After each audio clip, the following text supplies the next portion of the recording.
সকালের বৃষ্টি যেন ছোটোবেলার মধ্যে হারিয়ে গেছি। ঝুমঝুম বৃষ্টি। এখন সকাল ৬টা। এই ৬টা বাজে আমি বৃষ্টি দেখে খুব আসলে আনন্দিত। আমি ছোটোবেলায় একদম হারিয়ে গিয়েছি ঝুমঝুম বৃষ্টি দেখে। তো ৬টায় ঘুম থেকে উঠেছি, দেখে জানালা সব বন্ধ আছে, দেখতেছি যেহেতু বৃষ্টি পড়তেছে, তো আপনাদেরকে বৃষ্টিগুলো দেখাচ্ছি। হ্যালো এভরিওয়ান, আসসালামু আলাইকুম। আমি শিলিশ জিম আর একটা ছোট্ট ব্লগ নিয়ে চলে আসলাম। আমার আজকের ব্লগে থাকতেছে আমি সকালবেলা নাস্তা বানাচ্ছি আর সকালে রান্নাঘরটা একটু গুছিয়েছি, সেই ব্লগটা বেশি শেয়ার করব। তো আশা করি আমার ভিডিওটা ভালো লাগলে অবশ্যই আমার চ্যানেলটা সাবস্ক্রাইব করে পাশে থাকবেন আর একটা লাইক করতে কিন্তু ভুলবেন না। অবশ্যই আমার ভিডিওতে একটা লাইক করবেন।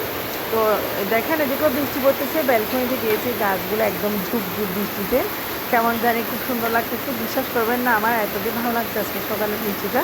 যাই হোক, আপনার সাথে পুরো বৃষ্টিটা আমি শেয়ার করেছি, বৃষ্টির আওয়াজটা। এখন চলে যাবো চুলায়, যেহেতু আমার হাজব্যান্ড অফিসে লাঞ্চ নিয়ে যায়, সেজন্য আমাকে একটু আর্লি উঠতে হয়। তো এখন চুলায় আমি দেখেন পানি দিয়েছি আর কিছু নাস্তা বানাবো, রুটি বানাবো। তো কিছু আটা ময়দা মিক্স করে আমি আজকে রুটি বানাচ্ছি। রুটিগুলো আসলে আমার কাছে খুব বেশি ভালো লাগে। তো বাসায় একটু কালো বোনা গরুর মাংস রয়েছে, আমার বাচ্চারা সবজি রয়েছে, সেজন্য খুব বেশি পছন্দ করে। তো রুটিটাই বানিয়ে নিচ্ছি, কারণ একটু আর্লি কাজগুলো করে ফেললে আসলে আমার হাজব্যান্ড অফিসের জন্য নাস্তাটা খেয়ে যেতে পারে। তা যা হোক, ও তো 9টা বাজে বেরিয়ে যায়, সেজন্য আমি নাস্তাটা বানাতে চলে আসলাম। তো আসলে এই বয়সে নিজের সৌন্দর্য, নিজের স্মার্টনেস সব কিছু হারিয়ে ফেলেছি। শুধু রান্নাবান্না, কাজ আর কাজ। সকাল থেকে উঠে রান্নাবান্না আর কাজ আর বাচ্চা সামলানো আমার এখন কাজ হয়ে দাঁড়িয়েছে। যা হোক, পড়াশোনাটা শেষ করেছি মোটামুটি আলহামদুলিল্লাহ। আর সবাই আমার জন্য দোয়া করবেন। আমি এলএলবি ফাইনাল পরীক্ষা দিয়েছি, যেন আমি ভালো উত্তীর্ণ হয়ে আমি কোর্টে ইন্টার্নিং করতে পারি, সেজন্য অবশ্যই দোয়া করবেন। আমার একটা বড় আশা আছে, আশাটা যেন পূরণ হয় ইনশাল্লাহ। তো সকালবেলা আমি এদিকে রুটিগুলো আমি দেখেন রুটিগুলো বানিয়ে নিয়েছি, এখন ভেজে নিচ্ছি। তো রুটিগুলো সবগুলো বানানো হয়ে গেছে। অফ ক্যামেরা আমি সবগুলো রুটি বানানো আপনাদের দেখাতে পারি না, কারণ আসলে ভিডিওটা লম্বা হয়ে যাবে। তো চলে যাচ্ছি ডাইনিংয়ে রুটি দিয়ে দিয়েছি। আমার হাজব্যান্ড, আমার বাচ্চারা সবাই বসে যাবে, সবাই ব্রাশ করতে গেছে। তো রুটিগুলো আসলে খুব সুন্দর হয়েছে, যেহেতু চালের গুঁড়া দিয়েছি, অনেক মজা হবে রুটিগুলা। যা হোক, এদিকে আমরা খাওয়া দাওয়া শেষ করে আমার হাজব্যান্ড অফিস চলে গেছে। আর এদিকে দেখেন কতগুলা মাছই একদম বাসায় পুড়ে গেছে। জানি না আজকে বৃষ্টির পর মাছগুলো কেমন যায় ডিস্টার্ব করতেছে। তো আমি একটু আসলে এদিকে চলে আসলাম, যেহেতু রান্নাবান্নার কাজ এখন শুরু হবে। আর আমরা নাস্তা করেছি এদিকে, একদম সবগুলা গসা মজা করে নেবো। এটা হচ্ছে গতকাল রাত্রে মাংস রান্না করেছি সেই হাঁড়িটা। আর জগটাও ভালো ধুয়ে নেব। আর সকালবেলা আমার আসলে সব কাজ শেষ হয়ে যায় আলহামদুলিল্লাহ। আমার হাজব্যান্ড যেহেতু সকালের ভাতটা দিয়ে দিই, তো রান্নাটাও হয়ে যায় মোটামুটি। তবে বাচ্চাদের জন্য কিছু রান্না থেকে যায়, কারণ বাচ্চারা আসলে সব রান্না খেতে পারে না। তো বাচ্চাদের জন্য একটু মিক্স সবজি রান্না করব। আমার ছেলে মেয়ে খুব বেশি পছন্দ করে আসলে মিক্স সবজি। তো ওদের জন্য মিক্স সবজি রান্না করে দেবো। আর গরুর মাংসও রয়েছে অল্প করে। তো আমি সব ধোয়া মোছা শেষ করে আজকে বাচ্চাদের জন্য একটা কেকও বানাবো। তো আপনাদের সাথে একটা কেক রেসিপি শেয়ার করবো একদিন আমি, যেভাবে আমি কেকটা বানাই আমার ছেলে মেয়ের জন্য। অবশ্যই রেসিপিটা শেয়ার করব, দেখি ইনশাল্লাহ। তো এদিকে আমার কাজগুলো হয়ে গেছে, দেখেন আমি ধোয়া মোছা করে নিচ্ছি খুব সুন্দর করে। তো আসলে ছোটোবেলায় ভেবেছি আসলে কি হয়ে গেছে, কি এটা আমি ভাবতে পারি না আসলে। যা হোক, এখন সংসারিক হয়ে গেছি। আমি যখন ভাবতাম ছোটোবেলায় চাকরি করবো, ব্যস্ত থাকবো, অনেক কাজ করব, তবে আমার জীবনে সব কিছু উল্টা হয়ে গেছে। তবে আমি চাকরি করেছি, আমি ডাচ বাংলা ব্যাংকে চাকরি করেছিলাম। করোনার সময় আমি চাকরি ছেড়ে দিয়েছি, আলহামদুলিল্লাহ চাকরি করেছি। চাকরি করে নিয়ে যে এটা না, আমি একজন ব্যাংকার ছিলাম, ডাচ বাংলার একজন রিলেশনশিপ অফিসার ছিলাম। তো করোনার সময় আসলে আমি যখন আমার মেয়ে কনসিভ করছি, তখন আমার মাও মারা গেছে। এরপর যে আমি চাকরিটা ছেড়ে দিয়েছি। যা হোক, আমার জীবনে আসলে আমি জীবনটাকে বুঝি না আসলে। তো জীবনটা বুঝি না বলে আমি আসলে আপনাদের সাথে একটা কথা শেয়ার করতে আজকে চলে আসলাম। যা হোক, তো আসলে জীবনটা হিসাব করে চলতে পারে নাই। হিসাব করে না চলার কারণে অনেক বড় বিপদে পড়ে গেছি আজকে আমি। তো সেটা আপনার সাথে শেয়ার করব। আসলে চলতে পারে না বলতে, যখন আমার হাজব্যান্ড ভালো ইনকাম ছিল মাশাল্লাহ, একটা পর্যায়ে আমাদের ভালো পরিস্থিতি ছিল, সব কিছুই ভালোই ছিল। হঠাৎ করে আসলে আমার হাজব্যান্ডের ইনকামটাও কমে গেল। আর কিছু অসুস্থতার কারণে আমার সাংসারিক অনেক কষ্ট, অনেক কষ্ট হয়ে গেছে। তো আপনার সাথে শেয়ার করতেছি, সবাই হিসাব করে চলবেন। তখন আমি যখন তখন ড্রেস কিনেছি, যখন তখন বাইরে গিয়েছি, ঘুরতে গিয়েছি। আসলে সব কিছু আপনার সাথে আজকে আমি শেয়ার করতেছি, আমার ভালো লাগতেছে, কারণ আসলে হিসেব করে চলাটা জীবন অনেক গুরুত্বপূর্ণ একটা কাজ। সত্যি বলতে, যেহেতু আমি এটা থেকে আমি দুঃখ পেয়েছি, কষ্ট পেয়েছি, সেটা আপনাদের সাথে শেয়ার করতেছি। টাকা কি জিনিস আমি বিশ্বাস করবেন না, আমি 10,000 টাকা দিয়ে ড্রেস নিয়ে ফেলছি, এমন সময় আমার দিন গেছে। তো সেটা আপনার সাথে শেয়ার করতে যেন আপনারা আমার মতো কেউ মানে কষ্ট না পান। তো আমার জীবনে আমি হিসাব করে চলতে পারি না, সেটার কারণ হচ্ছে আসলে আমি করে চলতে পারি না কেন সেটা আপনাদেরকে বলি। কারণ আমি অনেক শৌখিনতা করেছি, অনেক আনন্দ করে চলেছি, আসলে আমি জীবনে হিসাবটা মিলাতে পারি নাই। যাক, ক্ষণিকের চিন্তা করে আমার দিনটা চলে গেছে। এখন আমি ফিউচার নিয়ে অনেক কঠিন বিপদে আছি। আমার ছেলে মেয়ে মানুষ হবে, ছেলে মেয়েকে মানুষ করতে হবে। তো যা হোক, এদিকে আমি অনেক কাজ করে নিয়েছি। আর ছেলে মেয়ে মানুষ বলতে আমার ছেলে ক্লাস 5 পর, আর মেয়েটাকে স্কুলে দেবো। আমার হাজব্যান্ড এখন একটা ভালো জব করে, মোটামুটি আলহামদুলিল্লাহ জবটা আমাদের মোটামুটি চলতেছে, যা হোক না কেন। তো চললো, আসলে একটা ফিউচার নিয়ে একটা ভাবতে হয়, সেটাই ভাবতে হবে। তো পড়াশোনা করেছি, চাকরি এখন আর করতে পারতেছি না। আমি এমনি একটা ছোটোখাটো বিজনেস করি, আপনারা সবাই দেখেন আমি ফ্রোজেন নাস্তা ডেলিভারি দিই দোকানে দোকানে।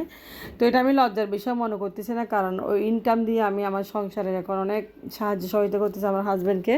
তো যা হোক, সবাই দোয়া করবেন আর সবাই জীবনে হিসাবটা মিলিয়ে চলবেন। আসলে জীবনে হিসাবটা মিলিয়ে চলো না অনেক দরকার। আমি আজকে চলতে পারি না বলে আমি অনেক বড় বিপদে পড়ে গেছি। তো টাকা পয়সা জমাবেন, সঞ্চয় করবেন, আসলে হিসেবে চলবেন না কেউ। আমার ব্লগ আমি সবাইকে একটু বলতেছি, যারা ব্লগার ভাই বোনেরা আছেন তাদেরকে বলতেছি, জীবনে হিসাবটা করা, হিসাব করে চলাটা খুবই জরুরি। বেহিসাবি চলা ঠিক না।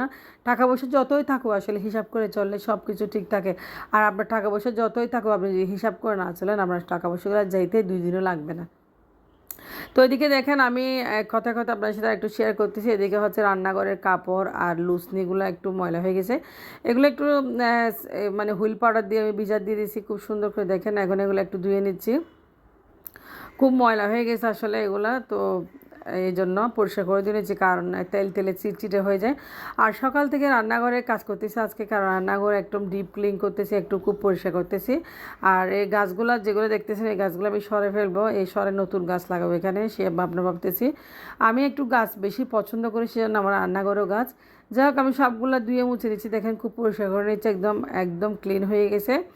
তো এগুলো হচ্ছে রান্নাঘরের লুসনি, রান্নাঘরের হাত ধোয়ার কাপড়, সব কিছু আসলে মাঝে মাঝে ধুয়ে নিতে হয়। তো রান্নাঘরটাও পরিষ্কার করে নিয়েছি, একদম ক্লিন করে নিয়েছি, একদম ডিপ ক্লিন করে নিয়েছি। তো এই পর্যায়ে আসলে আমার আরও কাজ রয়েছে। আমার আজকে বৃষ্টি পড়ার কারণে আমার ব্যালকনিতে কতটুকু নোংরা হয়েছে সেটা আমি জানি। তো এগুলো শুকা দিয়ে দিয়েছি। সবাই সবাই একটা কথা খেয়াল রাখবেন, যখন এর কাজ তখন করে ফেললে আসলে কোনো কাজ থাকে না। দেখেন এদিকে কী অবস্থা, বৃষ্টির কারণে আমার ব্যালকনিটা একদম ছপছপ হয়ে গেছে, বালিতে ভরে গেছে, বাতাসে। যাক, এটা আসলে এখন কীভাবে মুছে যাবে না, আমি একটু তারপর ঝাড়ু দিয়ে ঝেড়ে দেবো। এটা হচ্ছে পুঁইশাক, আমার ভাবির থেকে নিয়ে আসছিলাম। পুঁইশাকটা অনেক বড় হয়ে গেছে মাশাআল্লাহ, দেখেন এই দিন নিয়ে আসছি, কয়েকদিন হচ্ছে। আমার ছেলে মেয়ে খুব বেশি পছন্দ করে পুঁইশাকের ডাঁটা দিয়ে সবজি, বা পুঁইশাকের ডাঁটা দিয়ে ডাল মাছ সব কিছু পছন্দ করে। পুঁইশাকটা লাগিয়েছি। আর এদিকে দেখেন, আমি এটা হচ্ছে আরএফএলের ঝাড়ু নিয়েছি, আজকে বিশ্বাস করবেন না 4-5 বছর হচ্ছে। তবে ঝাড়ুটা এত ভালো মাশাআল্লাহ, আরএফএলের প্লাস্টিক যেরকম ঝাড়ুটা সেরকম একটুও ভাঙতেছে না। এই ঝাড়ু কী দিয়ে বানাইছে আল্লাহ জানে। তো ঝাড়ুটা দিয়ে আমি একটু তারপরও ময়লাগুলো পরিষ্কার করছি, কারণ খালা আসলে এটা মুছে দিবে। তো আমার তো হেল্পিং হ্যান্ড আছে, সপ্তাহে একবার আসে, খালা আছে, উনি এসে আমাকে হাঁড়ি পাতিল ঘষে দেয়, আর যা যা করার টুকরে গট্ট মুছে দেয়, এটা উনি করে। তো আমি এদিকে একটু করে তারপরও যেহেতু একটু বালি আছে, বালিগুলো একটু পরিষ্কার করেছি, কারণ বাচ্চারা ব্যালকনিতে আসে আসলে একটু বাতাস টাতাস খাওয়ার জন্য, তখন বাচ্চাদের পায়ে ময়লা লেগে যাবে, সেই উদ্দেশ্যে আমি একটু বালিগুলো মুছে দিচ্ছি মোটামুটি। তো এইগুলো বৃষ্টি পড়লে অবস্থা হয়, আসলে নোংরা হয়ে যায়, এগুলা আসলে কাজগুলো করা খুব কষ্টকর, আমার তো এটা একদম পায় না। তো আমি মুছতে গেলে এটা বিশ্বাস করবেন না, আমার মোছা হবে না ভালোভাবে, এই জন্য খালার জন্য রেখে দিছি। তো ওইদিকে গাছগুলো বৃষ্টির পানিতে একদম থমথম হয়ে আছে। যা হোক, এখন আমার ব্যালকনিটা একটু পরিষ্কার করে দিয়েছে, একটু মোটামুটি ভালো লাগতেছে, দেখতে পাচ্ছেন আপনারা। তো পরে ভালোভাবে মুছে যাবে। গাছগুলো একদম দুলতেছে বাতাসের দিকে, কম্প্রেসারটা অনেক ময়লা হয়ে গেছে দেখেন ধুলোবালিতে, এটা একদম মুছতে হবে। তো সংসারে সব কাজ একার হাতে করি, বাট খালা আসে সপ্তাহে একবার। আর এদিকে আমার বেডরুমের কিছু কসমেটিক ছোটোখাটো আমার মেয়ে ব্যবহার করে, এগুলো আসলে কতটুকু ধুলোবালি হয়ে গেছে কী জানি, অনেকদিন মুছি নাই। তো কুটা থেকে বের করে সবগুলো একটু পরিষ্কার করে নিয়েছি। এদিকে মেকআপগুলো আসলে মানে কী অবস্থায় পড়ে রয়েছে, অনেকগুলো মেকআপ এগুলো ফেলে দিয়েছি, আমি নতুনগুলো রেখেছি। তো মেকআপগুলো একটু একটু করে বাস করে রাখতেছি। আমার মেয়ে আমাকে ডিস্টার্ব করতেছে, কারণ সে মানে মোটামুটি ডিস্টার্ব করতেছে নেওয়ার জন্য। তো যাই হোক তার থেকে নিয়ে আমি সবগুলা গুছিয়ে রেখে দিয়েছি, কারণ কোথাও যাওয়া আসা সব কিছু হাতে মার। আমি এখন সাজগুজ তেমন করি না, আগে প্রচুর সাজগুজ করতাম, তখন বেশি বেশি করে মেকআপ কিনতাম, এখন কিনা হয় না, কারণ আমি সাজগুজ খুব কম করি। আসলে সময় নেই, একদম একদম সময় পাচ্ছি না। যাই হোক এদিকে কসমেটিকগুলো সুন্দর করে একদম বাস করে রেখে দিয়েছি, আর আমি কোটায় বড় রেখেছি।